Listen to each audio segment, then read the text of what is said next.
Bonjour à tous, bienvenue pour ce nouveau JT Auto de Capital.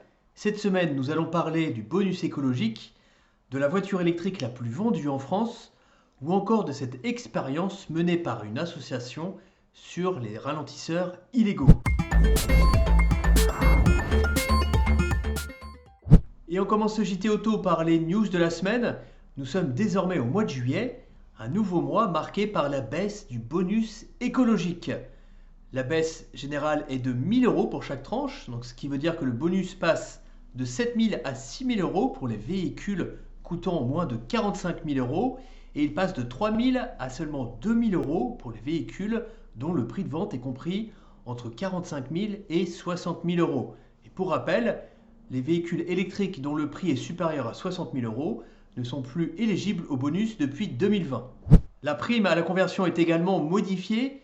Pour en profiter, vous devez désormais mettre votre voiture à la casse en échange de l'achat d'un véhicule répondant à la vignette critère 1, ce qui exclut d'office l'ensemble des véhicules diesel, même les plus modernes. Retrouvez tous les détails sur ce nouveau bonus écologique et cette nouvelle prime à la conversion sur notre site internet capital.fr.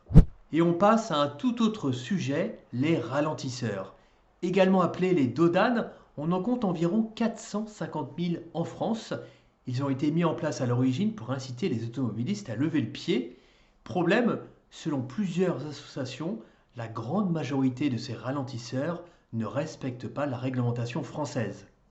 Trop haut et trop long, ou parfois même les deux, ces ralentisseurs illégaux entraînent des dégâts sur les véhicules. Mais ils auraient également un impact négatif sur la pollution atmosphérique et sonore. Pour le prouver, la Ligue de défense des conducteurs, donc une association, a mené sa propre expérience en faisant construire 2 dodanes sur une piste d'essai. Donc l'un légal qui fait 10 cm de haut et l'autre illégal qui fait 24 cm de haut comme on peut en trouver dans certaines agglomérations françaises.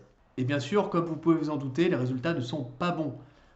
Avec ces 2 véhicules d'essai, donc une Renault Clio et un Peugeot 3008, donc l'un des SUV les plus vendus en France, ils ont remarqué que le fait de passer sur ce ralentisseur illégal, donc qui faisait 24 cm de hauteur, engendrait une surconsommation allant jusqu'à près de 30%, du fait que le conducteur est obligé de freiner beaucoup plus pour passer le dodane et de réaccélérer du coup après pour atteindre sa vitesse de croisière.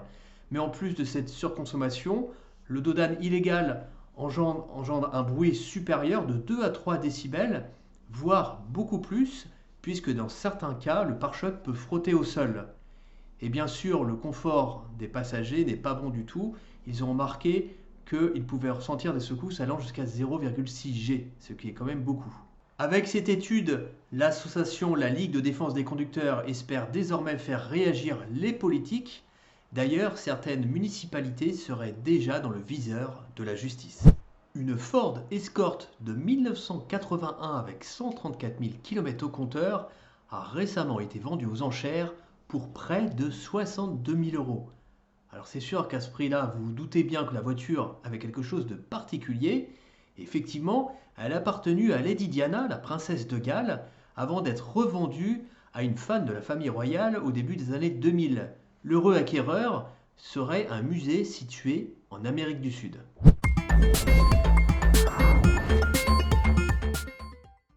13 084, c'est le nombre de Tesla Model 3 vendus en France au premier semestre 2021. Une jolie performance qui en fait la voiture électrique la plus vendue en France devant la Renault Zoé et la Peugeot i208. Une belle performance pour le constructeur américain qu'il doit sûrement à sa baisse des prix appliquée en début d'année sur le marché français. Toute énergie confondue, c'est la Peugeot 208 qui garde la tête des ventes devant la Renault Clio, le Peugeot 2008 ou encore la Dacia Sandero, donc qui fait un carton commercial. La roumaine a même été la meilleure vente en France au mois de juin.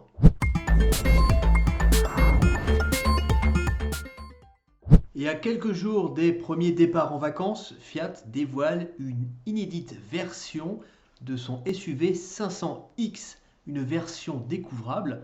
Alors c'est vrai que découvrable est un grand mot, puisque cette version dispose seulement d'une capote en toile coulissante, mais ce qui permet tout de même de profiter du soleil plus qu'avec un toit panoramique. Et sachez que cette version est déjà disponible au catalogue du constructeur en France à des prix démarrant à près de 35 000 euros. Voilà, c'est tout pour aujourd'hui. À très bientôt pour un nouveau JT Auto de Capital.